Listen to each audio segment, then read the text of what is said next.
October 5th, 1923. To whom it may concern.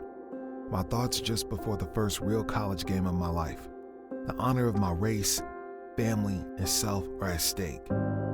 Everyone is expecting me to do big things. I will.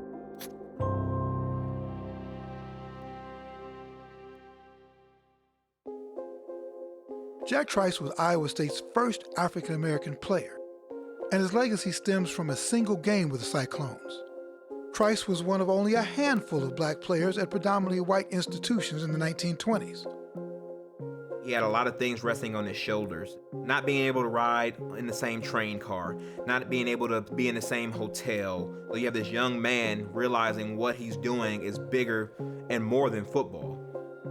Trice was not allowed to join his teammates for dinner the night before his first real game. Instead, he remained in his room and wrote himself a letter. Trice vowed that he would give his all in the upcoming game. My whole body and soul are to be thrown recklessly about on the field tomorrow. Every time the ball is snapped, I'll be trying to do more than my part. He knew in his heart and soul, probably as a black man, if he failed, there wouldn't be an opportunities for others. And I believe that. Beware of mass interference. Fight low with your eyes open and toward the play. Roll block the interference. On October 6, 1923, in a game at the University of Minnesota, Trice, who had broken his collarbone earlier in the game, threw his body at 3 Minnesota linemen who were attempting to run interference. The force of the collision put Trice on his back, where he was subsequently trampled as play continued. As best as we can tell, a runner was following 2 blockers. Trice jumped in there, did a roll block to take out the blockers so his teammates could make the tackle. It was decided that Jack Trice could ride the train back to Iowa, which would be an overnight trip.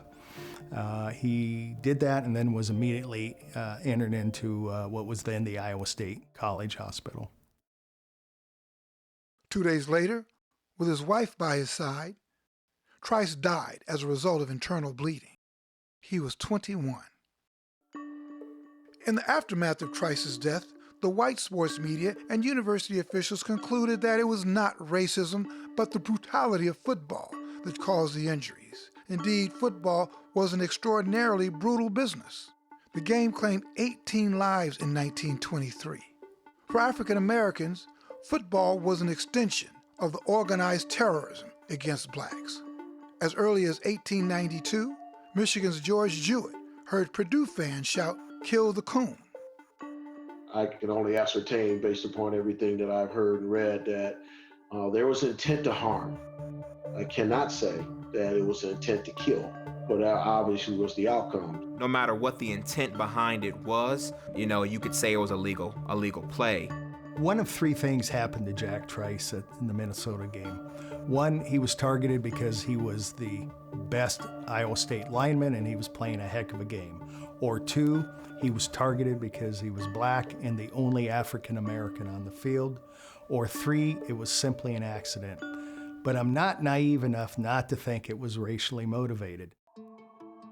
Trice's largely forgotten story was resurrected in the 1970s after a school official found a dusty, forgotten plaque in the gym years before and wrote a story about Trice's tragic gridiron death. A year later, the student government recommended that the newly constructed football stadium be named in Trice's honor. The university resisted. Finally, after 24 years of the battle, in 1997, the university relented. Cyclones Stadium became Jack Trice Stadium, the only FBS stadium named after an African-American athlete.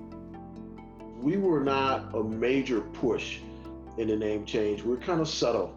The students really drove it. It was on every single student body president's set of priorities that they were not going to let this die. The source of his legacy is the dignity with which he endured slights and the selflessness with which he played the game. Hearing the Jack Trice story instantly made me feel a sense of responsibility to emulate the character that Jack stood for, the courage that Jack had. somebody like that cannot be forgotten for the courageous acts that he went through to give people like me the opportunity to play. It seems that African Americans somehow, when they go through tragedy, and we see this now with Breonna Taylor, we saw this with George Floyd, we saw this with Dr. Martin Luther King. I'm not real sure why in this country blacks reach humanity or some sense of full human capacity until there's a tragedy. He played for honor and for his own unwavering sense of pride. 97 years after Trice's death, the stadium that bears his name is a reminder of a black life that mattered and an indomitable spirit that lives on. Be on your toes every minute if you expect to make good. Jack.